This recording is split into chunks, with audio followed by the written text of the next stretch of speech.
It's your boy Crypto Blood. I'm back with another video. This one is a special exclusive video. I actually talked with the CEO of Spectre, K, earlier this morning, and he actually very nice guy, seems very knowledgeable in the space of options and forex and in commodity trading and such. And he really felt that Clif had a misunderstanding of Spectre's platform, and he just kind of expressed to me the due diligence they've gone through, and they actually put out an article, and I'll try to link that, a couple of days ago, going over 8 attack vectors that they felt they could handle and mitigate. So what I want to do, Kay did a great thing by giving me an audio response to some of the issues or concerns that Clif had. So let's see what Kay has to say, and yeah, we'll go from there, guys. Check this out. All right. This is a message from Spectre AI. I'm Kay, the Chief Executive Officer. A few weeks ago, an individual had stated that he feared robots would conspire and game our liquidity pool. He mistakenly understood us to be a distributed cryptocurrency exchange. Far from it, we are nothing even close to that. The statement was rather open-ended, so I reached out to him via email, talking him through why, owing to the structure of the types of contracts and assets you can trade, which is known as smart options and CFDs, all of which, by the way, are synthetics, robots couldn't actually game the system using some sort of hack or exploit. The only way to deplete the liquidity pool is to beat the market over a very, very sustained and long period of time, an exercise for which the stats are deeply stacked against if millions of trades over decades of data are anything to go by. Short-term arbitrage only works in the very short term, milliseconds to under a minute. The smallest duration on our smart contracts is 5 minutes. When presented with this information, he said he wasn't talking about short-term trades, but instead those with hourly expirations. This is illogical because the moment you shift to longer durations, this means also higher time value, which means higher opportunities for price volatility to set in and to erode any preferred pricing obtained through latency arbitrage or whatever means. The term he specifically used was gang stalking, where after mentioning that, he openly admitted he doesn't quite understand what the financial terminology would be. So what we infer from gang stalking has multiple meanings. I'm going to cover both. The first, gang stalking potentially could manifest itself in taking out a out-of-the-money call option on Spectre AI, the platform, on an underlying asset, and then actually influencing that asset's price by procuring this asset on a major exchange, by physically procuring it. This is impossible from a risk-reward standpoint. Think of it this way. You take a trade position of $5,000, which is the trade cap on Spectre, and you go long Euro-US dollar with an end-of-hour expiry. If at the end of the hour the price is higher than where you entered the strike, you get a 70 to 90% return if you're right. That's a potential $3,000 to $4,000 gain, right? Now, in order to actually gang stalk the price and move the euro up relative to the dollar, would take order sizes of in the hundreds of millions of dollars, right?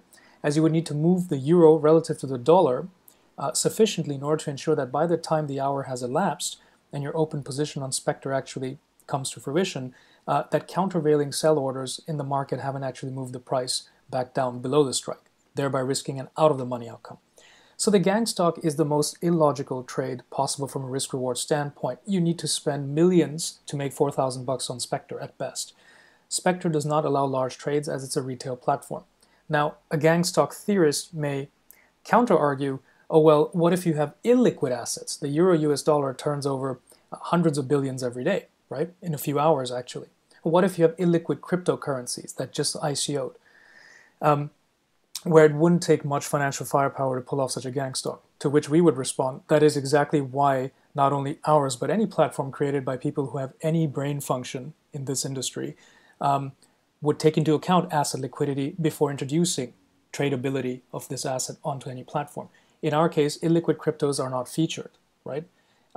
If they are, their payouts are adjusted downwards to take into account such aberrations in volatility and specifically liquidity, right? So if this is tough to believe, take a look at the entire digital options industry, right? that allows you to bet on the direction of cryptos and underlying assets. They seem to be thriving in business. Why have they not been gamed? Let's shift over to a different meaning of gang stalking. Let's say that this is not what he meant. The other meaning of gang stalking, according to his discussion with CryptoBlood last night, which I was made privy to, is that robots would coordinate to muddy the data of our option pricing algorithm. So it's the payouts that our contracts give to traders.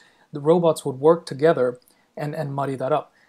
Similar to how, for example, his Webbot often gets confused as it's based on predictive linguistics. Now, language can be altered on forums and media, creating issues in a predictive linguistic model space. Financial data coming from verified feed providers would need major investment banks collectively colluding to influence prices so that two of their traders can make money on Spectre. It is a completely illogical exercise. How can a bunch of retail robots hooked to the Spectre AI exchange change the price of the Euro-US dollar such that one or two traders can win their $1,000 bets on Spectre AI? It is more likely that all airplanes will fall out of the sky simultaneously.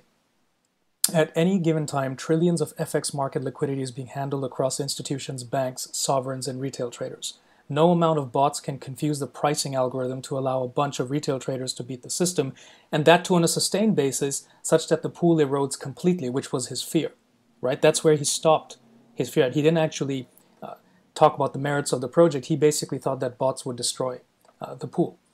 Now, if you go to our forecast model, and I do urge you to actually spend time on our website, traders en masse would need to hold close to 60% win rates for around a year before our pool would come under severe duress or stress. Win rates in the A-book FX investing industry and trading, as evidenced by Oanda's latest audited reports, show they hover around the 30-35% mark en masse, right? And Oanda is a very, very well-run shop, A-book market maker. Yes, people have issues with their spreads, but generally speaking, it's not a place that tampers with price feeds and your deposits are safe and you can trade. What that basically means is the masses lose money. This is a fact, all right? Win rates in digital options are around 5%. Horrendous. 95% of traders lose money, mainly because brokers actually are gaming the price feeds, they're withholding withdrawals, and so forth. Okay? I reiterate, Spectre AI's digital option pricing algorithm is derived indirectly from the Black-Scholes option pricing formula, which takes into account volatility, time value, and other factors to price changes in market conditions. It moves as quickly as the price feed. So even if a collection of these robots, hypothetically, right, in a dystopian fantasy, these robots, who by the way don't exist, these robots don't exist, but let's say someone created them, even if they could game the price, it would just mean that the trade payouts on the platform would get sufficiently changed. They would be priced lower. Think of the Six Sigma event that happened with the Swiss National Bank a few years ago with the depegging. That cost $15,000 pip moves in the Swiss franc, taking down certain brokerages. The algorithm would price in such changes, right? So the payouts would drop to 5%. If you're a broker that has open-ended exposure, you have crazy value at risk metrics, you allow uncapped trades, which a lot of B-book brokers do, then you can take hits. That's not what Spectre AI is. Now, here's the thing. If this technical explanation is not enough, if it doesn't suffice for you, then I ask you a simple question. Where are these robots? Present them, and please give us examples of where this gang stalking has happened and which retail trading platform it took down with it. Where exactly did this happen? Okay, I would really appreciate that, and we're very happy to open a discussion on that. Now, here's the truth about robots. They don't work. Retail robots don't work. If you don't believe us, go to MyFX book and take a look at all the EAs, so-called expert advisors, and look at their risk-adjusted return profile over time. Finally, our team has put together a detailed security bounty run by Mike B, and this begins in December. The link to this is attached on CryptoBlood's video. Please go through this document. It's a blog post we made on Medium a few days ago. We identify around 7 to 8 attack vectors from the top of my memory that cover both bot and Trojan attacks. These are credible attack vectors, and you can see the precautions we have taken to address them.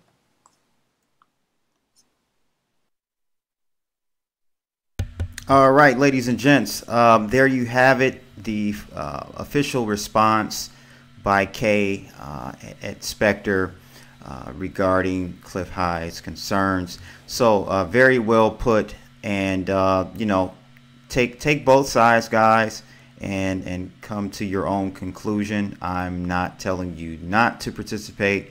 I'm not telling you to participate in the Spectre ICO. I believe it's a very great idea, and me being a former FX trader myself, I would love to use a platform like this.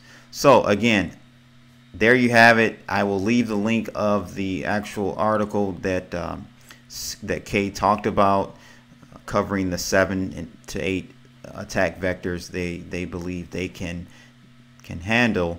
I'll leave that in the description of this video. Thanks a lot, guys. It's your boy Crypto Blood. I am out. Holla.